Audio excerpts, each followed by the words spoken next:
Thanks for watching, and these videos are to help you understand the 17 competencies to either pass your ADI standards check or your ADI Part 3 exam. So you're probably aware by now that there are 17 competencies. So this is the ADI Part 3 marking sheet, the one in pink, and there are 17 competencies on there, and we're going to be going through those. If you're looking at standards check, the form is very similar, same competencies, but it's a green form. So what we're going to be looking at is breaking down the 17 competencies and discussing the do's and don'ts of each one. Now, as you're probably aware, that those competencies, sort of the higher level competencies, are split into 3 broad categories of lesson planning, where there's 4 competencies in there, risk management, where there's 5 competencies, and teaching and learning strategies, where there's 9. What is it, 8? 8 competencies, and that would make 17 overall competencies. So this video is going to focus on lesson planning and the 4 competencies associated with that. Now, the source for all this information that I will be sharing with you is, if I just show you this one, Practical Teaching Skills for Driving Instructors. This is listed by the DVSA as essential reading.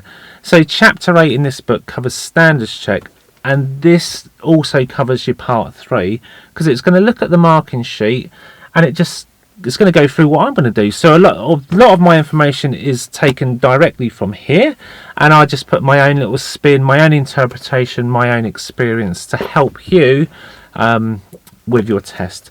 Also in this book, the National Standards is printed, which is essential reading for you to use. Also, if you don't have that book, you might have something similar.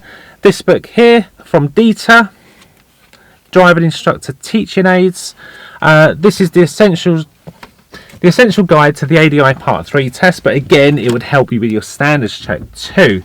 So really good sources of information, really recommend those. I put the links in the description so you can get hold of those and get your own copy, whichever one you want, or get both. So let's get started. Let's look at lesson planning. So lesson planning. This is really essential, that you plan your lesson to meet the needs of your pupil, and it's delivered in a client-centered way.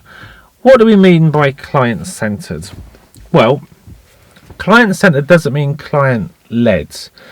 Remember, we're trying to get the best out of our pupil, but we're not letting them dictate what's going to happen. You as the teacher are in charge of this lesson, delivering it in a client-centered way. So you and the pupil work in partnership, you work together to fulfill their learning aims and goals.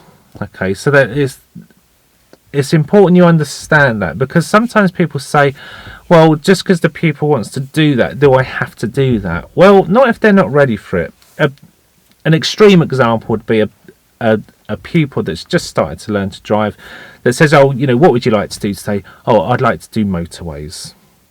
Well, that's not going to be a realistic expectation while the learner is grappling with basic controls of the car. It just wouldn't be a safe lesson or an appropriate lesson to do. So it's really important to understand that we manage the client's expectations and we deliver a client-centered lesson based on their needs, what they need to learn. Yeah, not necessarily what they want to learn, but what they need based on their competencies, their experience, their ability to help them get to the next level. Let's get into the first competency. So as we said, well, this is falling under lesson planning, and the first competency under lesson planning is, did the trainer identify the pupil's learning goals and needs? So normally this would be established at the start of the lesson. You're taking a pupil that you've been working with, and you know their needs, you know what their strengths are, you know where their development areas are, and you've developed a plan to work on those specific things. Now, it's important you don't try to bite off too much.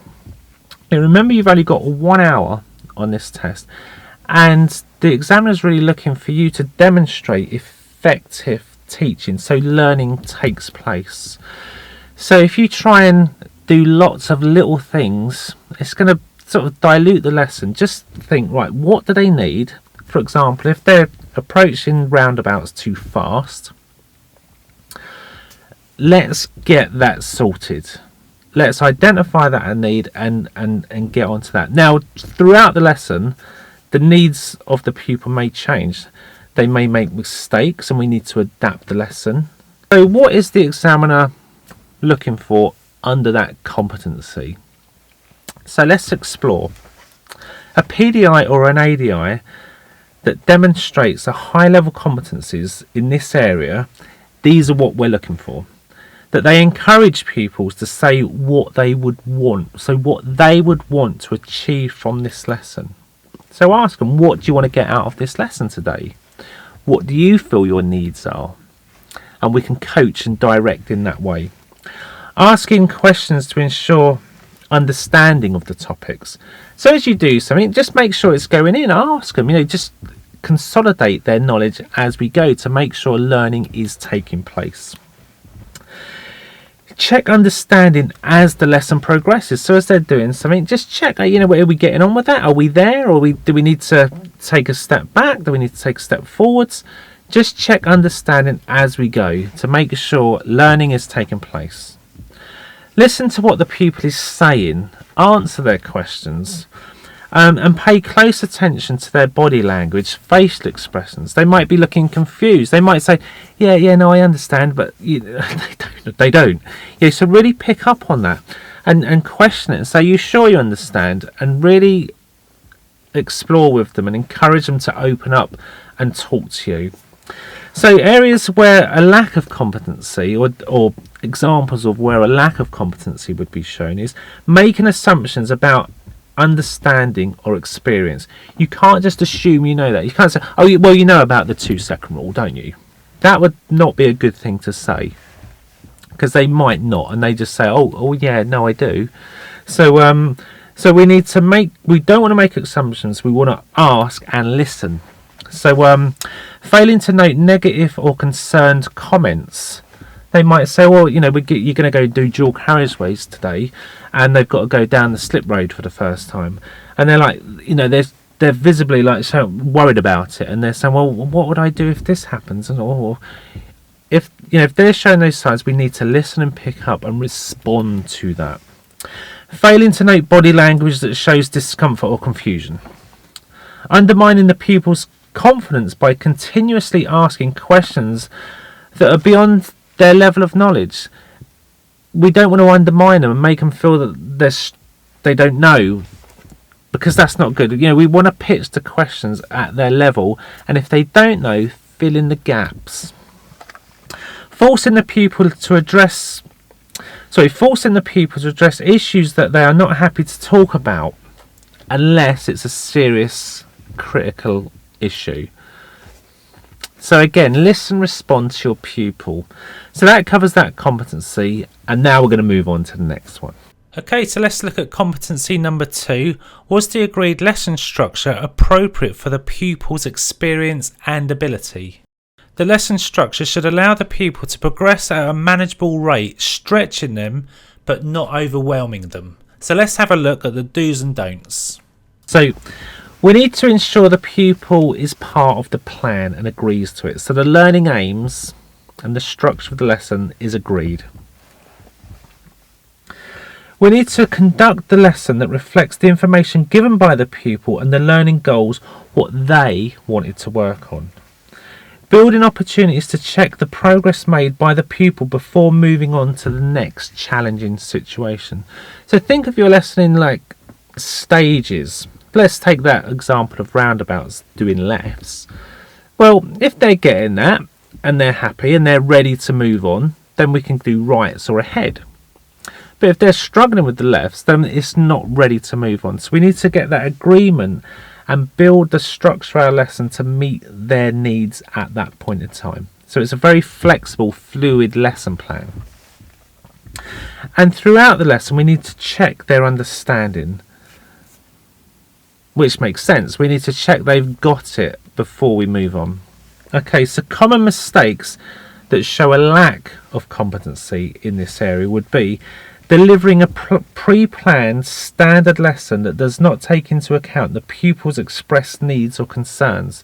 So just that generic lesson, I always do this in this way, and then that's an instructor-led lesson, not client-centered. Failing to build in a suitable balance of practical and theory. So we do need to get the balance of talking and driving right. Now obviously it's a driving lesson, and the majority of that lesson needs to be dedicated to practical practice doing on the move. But we need to get the balance right and give them the information they need. It wouldn't be fair on the pupil to throw them into traffic lights turning right if they don't understand the priorities, the rules, how the filter lights work. So we would need to allow some time to explain the rules, chance to ask questions whilst the car's stationary, and that would prevent a lot of risk and undermining the pupil when they get it wrong. So we want to allow enough time, a balance of things, to talk, explain, ask questions, and then let's go do it. So we need to balance the practical and the theory evenly.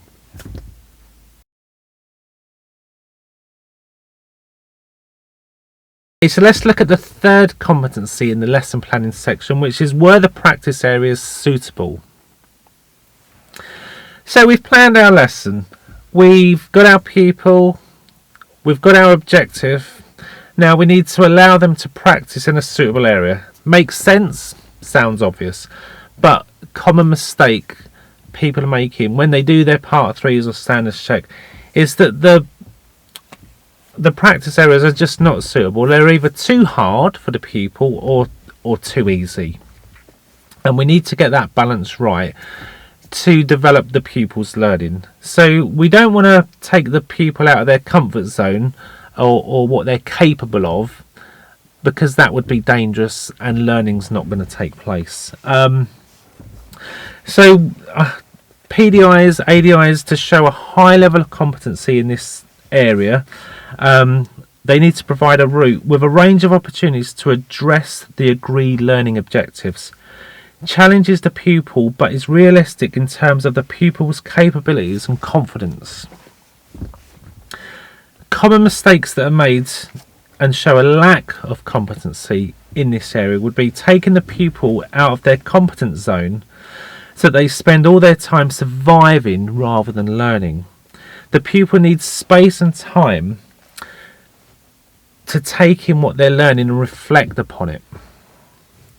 We don't want to expose the pupil to unmanageable risk,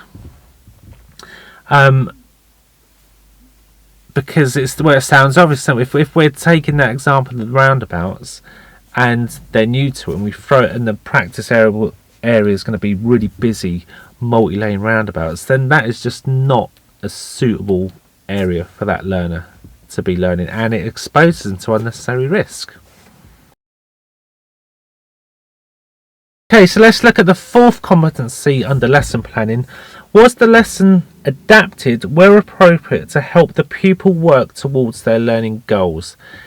This, in my opinion, is one of the most common reasons for people failing the standards check or part 3 test, because they've planned a lesson and they've thought it through. They've thought about the timings and everything that's going to happen on that lesson through in their head, on paper, however you do it. But then on the day of the test, things change and you must adapt to the needs of your pupil. You've got to change the plan when it needs changing. So if the pupil's out of their depth and putting themselves, other road users, in a risky situation, you must adapt quickly. You've got to get on it really quick. So we need to think that on the day of the test, that the plans never go to plan, do they?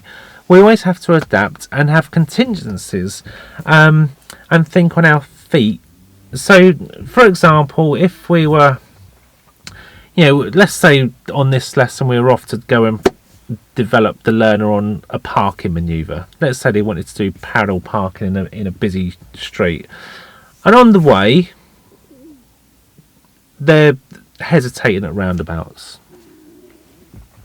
Well, we need to recognise that and adapt the lesson to fulfil their needs, and maybe say, well, let's just do that roundabout again, or spend some time on roundabouts and hesitation, why that's happening, before we go on to do what was planned in the lesson, whatever that may be. So we just need to adapt to the pupil. They might be feeling nervous because an examiner's in the back and they're not themselves and making more mistakes. So we might need to just sort of give them a little warm-up drive round the block and just sort of say, well, how are you feeling? And try not to be nervous, and just let them relax into it and adapt your lesson plan just by having a warm-up drive, for example.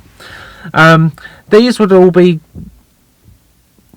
good examples of you showing that competency. You know, I speak to the examiners, well, my local examiner that does this, and these are the things that he says to me that he sees time and time again, and I've seen it with my own PDIs going up for test, where they just haven't adapted because maybe they're nervous. You're going to be nervous doing it, but you just need to be flexible in your plan and respond to what's happening in the car with that learner. Remember, the learner's the most important thing. It's their lesson, and you're adapting to them, being client-centered. So let's look at where PDIs demonstrate a high level of competency in this area. So comparing actual performance of the pupil with their ability. So compare their actual performance and ability and adapt where necessary. Respond to any faults. This is so important. Responding to faults or weaknesses in your learner and adapting the plan where necessary. Reacting to any questions or concerns raised by the pupil. If they're asking you, like, oh, I'm not sure what the speed limit is here, well, why are they asking you that? There's a gap in their knowledge, and that needs to be filled so that the lesson plan can adapt, so sort of incorporate awareness of speed limits and how to identify speed limits, for example. Well, they might say, how would I judge a safe following distance here? They've just asked a question they don't know. Well, let's put it in. They're asking for it. It's a bit like when you go out to a restaurant, you ask for something off the menu, you want it delivered, don't you? You want it. It's because you've asked for it. Picking up on body language which may show discomfort or confusion. So again, we spoke about that earlier. If the pupil's looking confused or not showing understanding, adapt. Cover it again. Think of another way of explaining it. So areas where there's a lack of competency, let's have a look at these. So continuing with the planned lesson despite the pupil being clearly out of their depth. So, ignore it. It's not happening. Just carry on. The plan's the plan. We'll have to crack on and do that and not really respond to our pupil. That would be a bad trait in that competency. Continuing with the planned lesson despite the pupil demonstrate faults or weaknesses. So we talked about that. So if we're not responding to their faults, weaknesses, we need to rethink that plan. Changing the plan without reason, that would be a bad thing to do. Why are we changing the plan? If we are changing the plan, let the pupil know that we're adapting it. We're making a change. We're going to do that again. We're going to just look at this aspect of the roundabout, whatever it may be, just to make sure we get that bit right. So how do you feel about us doing that again? So it's done with agreement. There's a clear need for it to be done, and we're consulting our pupil before we do that, rather than just changing the plan and not telling them. That would not be a good idea. And also, if think from the examiner's point of view, you know the plan, you know what's in your head or what you've written down in your plan. It's your plan. So let him know that you're changing the plan. Let him know you're adapting, because that's really would facilitate him and think, oh, right, okay, so that was the plan, but now we're going to do something slightly different just because this problem has popped up. Okay, so that wraps up the lesson planning section, where we've just looked at the 4 competencies, and my next video is going to be on risk management, where we're going to cover the 5 competencies in there. So I've just got to go away, make that, look out for it, and I'll see you in the next video.